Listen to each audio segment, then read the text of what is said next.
আসসালামু আলাইকুম রহমতুল্লাহ বরাকাতুহ। আলহামদুলিল্লাহ, গণপ্রজাতন্ত্রী বাংলাদেশ সরকারের মাননীয় প্রধানমন্ত্রী জনাব তারেক রহমানের আমন্ত্রণে আমরা এখানে আজ ইফতারে একত্র হয়েছি। আমি অন্তঃস্থল থেকে ধন্যবাদ জানাই মাননীয় প্রধানমন্ত্রীকে আমাদেরকে আমন্ত্রণ জানিয়ে সমাহিত করবার জন্য। সেই সাথে বাংলাদেশ থেকে ক্ষুধা এবং দারিদ্র বেকারত্ব দূর করবার জন্য ওলামা ইকরামের যে অক্লান্ত পরিশ্রম এবং অবদান আছে সেটি আরও জোরালোভাবে ভূমিকা রাখবার সুযোগ আছে বলে আমি মনে করি। শুধু কওমি মাদ্রাসাতে 7 লক্ষেরও বেশি এতিম, দুস্থ এবং অসহায় শিক্ষার্থীরা লালিত পালিত হচ্ছে।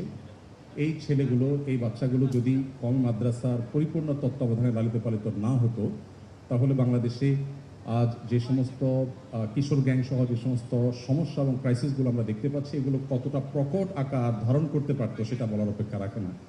তো আমি আশা করি ওলামা ইকরাম তাদের কাজটা যেভাবে করে যাচ্ছেন, রাষ্ট্র থেকেও ওলামা ইকরামকে তাদের কাজ আরও সুন্দরভাবে সুচারুভাবে পরিপালন করবার ক্ষেত্রে সহযোগিতা থাকবে। দোয়া করি আল্লাহ তাআলা আমাদের এই প্রিয় দেশটাকে বিশ্বের মানচিত্রে মাথা উঁচু করে দাঁড়াবার তৌফিক দান করুন। এবং সেই সাথে আমি বিনয়ের সাথে অনুরোধ করছি মাননীয় আমাদের বাইতুল মুকাররমের সময়ত খতিব হযরত মাওলানা আব্দুল মালিক সাহেব হাফিজাহুল্লাহ কিছু কথা বলবেন ইনশাআল্লাহ। ওলামা ইকরাম, ইমাম খতিব যারা আছেন, আমি মনে করি প্রায় 4 লক্ষের মতো মসজিদ এদেশে যে আছে, বাংলাদেশে সকল পলিটিক্যাল পার্টিগুলোর অফিস, সকল সরকারি অফিস একত্র করলেও 4 লাখের ধারে কাছে হওয়ার কথা নয়।